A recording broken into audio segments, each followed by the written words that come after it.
RCF, émission spéciale municipale. Bienvenue sur RCF Vaucluse pour notre émission spéciale sur les élections municipales à Orange. Et aujourd'hui, je reçois Pierre Marquesto.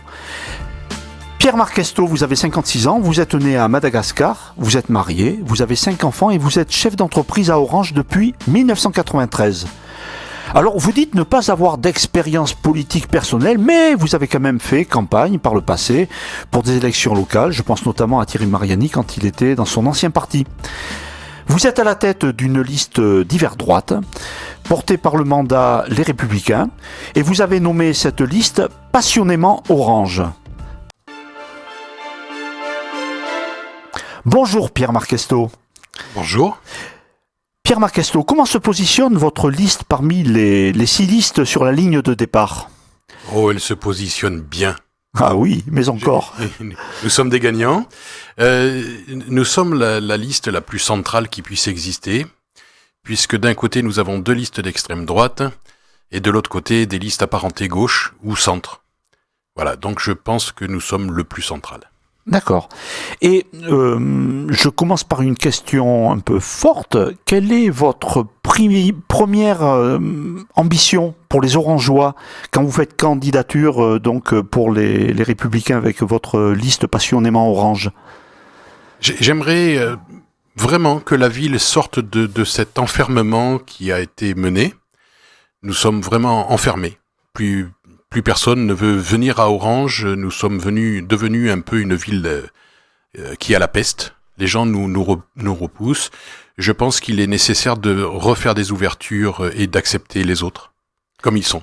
D'accord. C'est de créer une dynamique positive qui redonne confiance et envie aux gens de vivre chez eux. Tout à fait. Et puis d'accepter le tourisme tel qu'il est. D'accord. J'ai pu lire dans la presse que la jeunesse orangeoise était aussi au cœur de vos préoccupations. Est-ce que vous pouvez nous en parler ? Alors comme vous l'avez dit en ouverture, j'ai 5 enfants, donc je sais ce que c'est que la jeunesse, même si je suis plus souvent au travail que chez moi. J'ai quand même élevé 5 enfants et je leur ai posé beaucoup de questions sur comment ils voyaient la ville, qu'est-ce qu'ils voulaient, etc. Et il y a un grand vide pour retenir les jeunes et occuper les jeunes sur Orange. Est-ce qu'il vous semble que les jeunes à Orange sont plus en difficulté qu'ailleurs ? Oh oui, très nettement. Très nettement, on a eu des périodes, par exemple, où pendant 4 ans, nous n'avons pas eu de piscine à Orange. Est-ce que vous trouvez ça normal ? Non. Excusez-moi de renverser les rôles, mais voilà, ça fait partie de mon ambition de ne pas laisser ces jeunes complètement inactifs. Ils ont besoin de vivre, de faire du sport, d'être occupés. Et alors, sur quel levier vous allez agir particulièrement à l'égard de ces jeunes ? Alors, des espaces de jeu, c'est pas très très important à réaliser, mais ça permet de les surveiller, et puis que les jeunes puissent se rencontrer avec une surveillance. Puisqu'il est quand même important qu'il y ait une surveillance. Et le travail, est-ce que c'est pas aussi une des problématiques particulièrement ressenties par les jeunes ? L'accès au travail ? Alors justement, les jeunes aimeraient bien rester sur Orange, mais là c'est un autre chapitre, c'est plutôt le chapitre économique. Je pense qu'on a moyen, en étant au carrefour des autoroutes, de pouvoir intégrer des entreprises sur Orange. Et si les entreprises viennent s'installer à Orange, nos jeunes pourront rester travailler sur Orange. Alors, est-ce que c'est lié à cette problématique économique ? Quand on regarde les chiffres, on voit qu'Orange a perdu 1200 habitants en l'espace de 10 ans. Ça fait quand même 4% de la population. Est-ce que c'est lié aussi à cette problématique économique ? Tout à fait. On est vraiment dedans. On est au cœur de cette problématique. Les jeunes ne trouvent pas du tout de travail et s'exportent. Voilà, donc on a une ville qui devient de plus en plus une ville dortoir. C'est la politique qui est menée, elle est volontaire.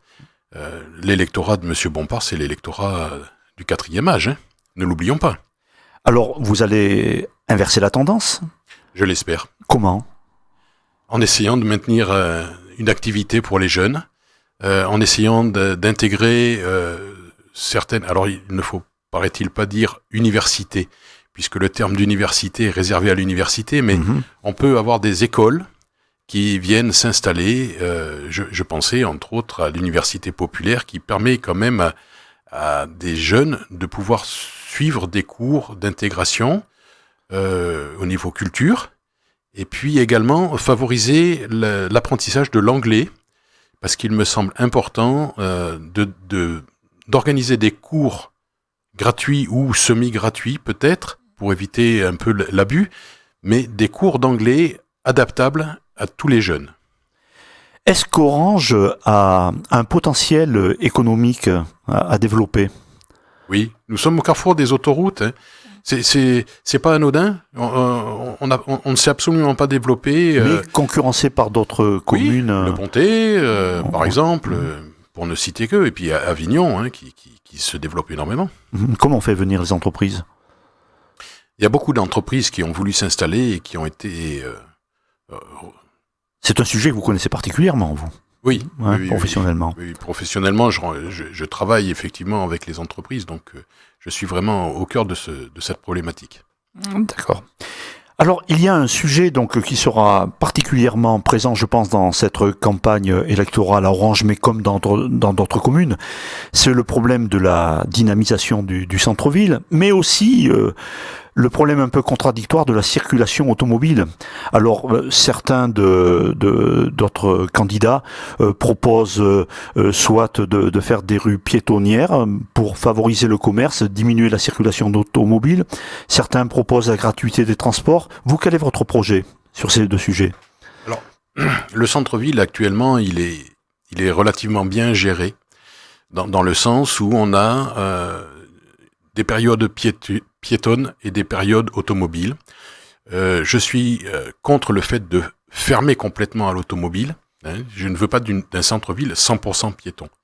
Il faut que les véhicules puissent rentrer. Actuellement, il y a ce système de parking gratuit que les Orangeois n'utilisent pas suffisamment d'ailleurs. Est-ce qu'il faut amener sa voiture juste devant le commerce pour pouvoir faire fonctionner le commerce ? Non, évidemment non. Plus on éloigne les voitures et mieux on se porte. Hein, ne serait-ce qu'une question de pollution au centre-ville, on n'en a pas besoin. On peut très bien mettre des parkings extérieurs avec une gratuité des transports et mettre des minibus électriques.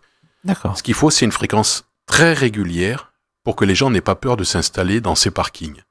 Évidemment, si vous avez un bus qui passe une fois toutes les heures, ça ne sert à rien. Donc vous proposez la gratuité des transports publics ? La gratuité et des petits transports. On n'est pas obligé de mettre d'énormes bus. Hein, vous avez à Avignon je sais plus comment, la Baladine. Ouais. D'accord. L'écologie, en fait, est-ce qu'elle est au centre de vos préoccupations pour la ville ? Alors l'écologie, d'abord je suis un ancien scout. Et le scout voit dans la nature l'œuvre de Dieu. Il aime les plantes et les animaux. Et de par cet article de loi pour les scouts, j'en ai fait toute ma vie. C'est-à-dire que pour moi, il est impensable de bousiller la nature. Donc tout ce que je fais, j'essaye de le faire en rapport avec la nature. D'accord. En matière de stationnement ? Alors le stationnement, c'est un peu ce que je disais tout à l'heure. Le stationnement, il faut le mettre à l'extérieur du centre-ville. D'accord. Ok. Sur le plan social, sur le plan solidarité, quelles sont les propositions que vous allez présenter ? Alors, il faut soutenir énormément le programme associatif. On a beaucoup d'associations. Pardon, excusez-moi. Je pense entre autres à l'épicerie solidaire. Hein, il faut absolument aider l'épicerie solidaire. Orange est une ville très pauvre de sa population. Donc, il faut absolument aider les gens à vivre correctement pour être bien dans leur ville. Et si on a des gens qui sont pas bien dans leur peau... la ville, elle est triste. Là, vous vous démarquez de la politique du maire actuel à l'égard des associations. Complètement. Et c'est un choix qui vous semble attendu par les Orangeois, ça, de façon importante ? Je pense, oui. D'accord. Sur le plan social, est-ce que vous avez, alors les associations, oui. Est-ce qu'il y a d'autres domaines dans lesquels vous allez vous investir particulièrement ?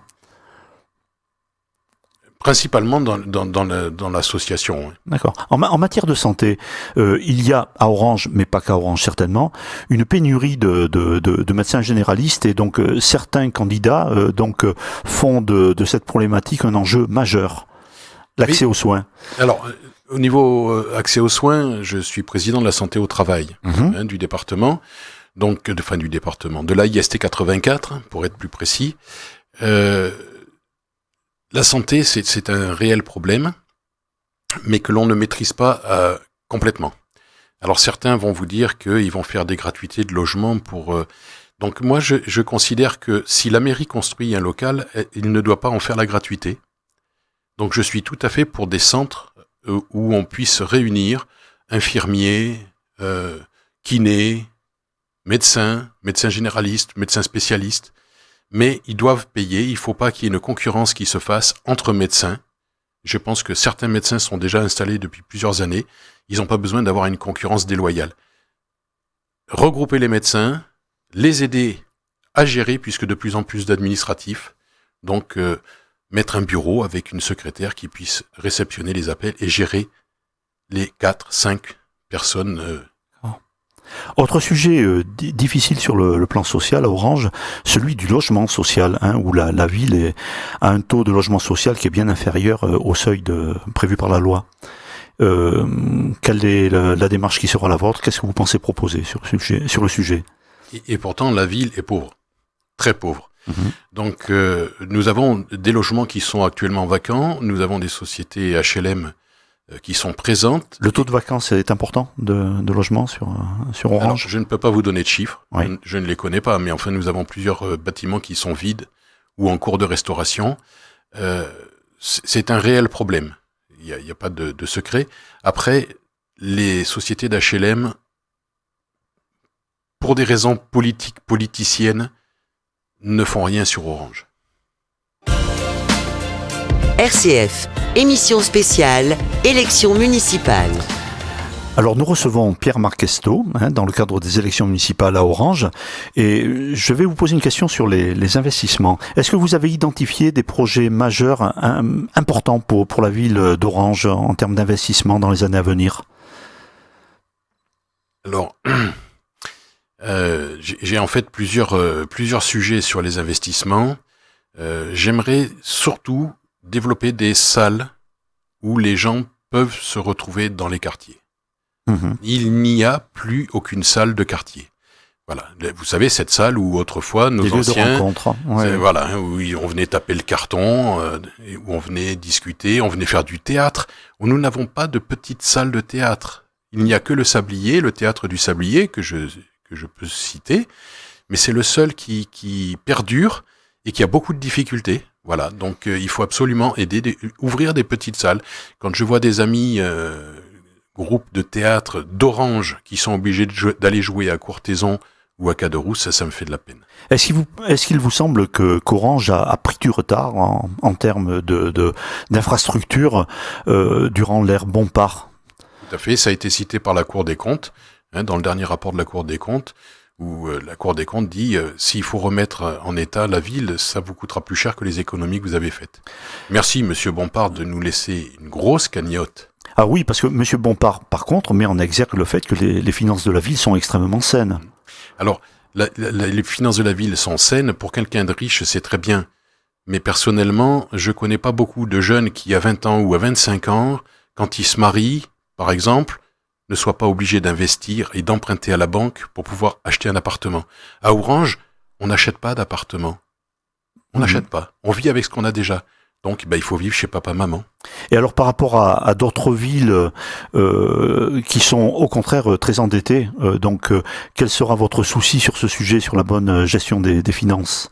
Alors, nous avons énormément d'aides qui peuvent exister, et en particulier, alors là, j'espère le soutien du Parti des Républicains, qui est très impliqué à un niveau national et voire international. Nous avons des possibilités d'obtenir des crédits, des subventions, et la ville doit se servir de ces leviers. Autre sujet, la sécurité. Elle a été un fer de lance de M. Bompard, hein, qui a adopté une politique et des exigences à l'égard de la police municipale qui sont quand même particulières. Vous, quel est votre avis, hein, sur bien ce que doit faire la police municipale en termes de sécurité? Quel est son rôle? Comment vous envisagez ce problème-là? Alors, la police municipale d'Orange fait très bien son travail. Elle est très active, elle est très présente. Le seul petit reproche, entre guillemets, que l'on pourrait faire, c'est le manque de caméras. Il y a beaucoup d'endroits qui ne sont pas sous vidéosurveillance et je pense qu'il va falloir augmenter le nombre de caméras. Il y a trop d'angles morts et plusieurs personnes m'ont déjà fait savoir qu'ils avaient été agressés et que la police municipale n'a pas pu les aider avec les caméras. Donc plus de sécurité. Donc plus de sécurité. La culture, est-ce que c'est un axe prioritaire de votre campagne? Je suis très mauvais en culture. Mais il y a un projet d'ambition internationale qui germe dans notre équipe. Alors je vais la dévoiler à l'antenne, mais ça serait le projet de construire un cirque romain à l'emplacement du cirque romain. D'accord. Pour que nous soyons la seule ville au monde avec un théâtre, un arc de triomphe et un cirque. Donc l'éco-régie ne serait pas le seul événement mondialement connu à Orange. L'éco-régie tourne. Elles sont efficaces. Il faut surtout pas chercher à faire de la politique sur l'éco-régie. D'accord. Et la culture accessible à monsieur et madame tout le monde, hein? Alors, c'est le sujet dont je vous parlais tout à l'heure. Hein. Il faut réouvrir des petites salles de théâtre. On a beaucoup de clubs de théâtre qui aimeraient bien pouvoir se présenter et avec des pièces de théâtre sympas. Voilà, donc il faudrait qu'elle puisse se produire, y compris pour les expositions de tableaux. Nous avons une toute petite salle pour les expositions de tableaux. Avec la taille de la ville d'Orange, on devrait avoir plusieurs salles d'exposition. D'accord. Un autre sujet qui nous tient à cœur chez RCF, puisque nous sommes une radio chrétienne, la laïcité. Quelle sera votre position, la relation que vous envisagez avoir avec la paroisse locale, l'organisation de cérémonies? Mais alors, je parle là pour la religion chrétienne, les religions chrétiennes, mais aussi pour les autres confessions.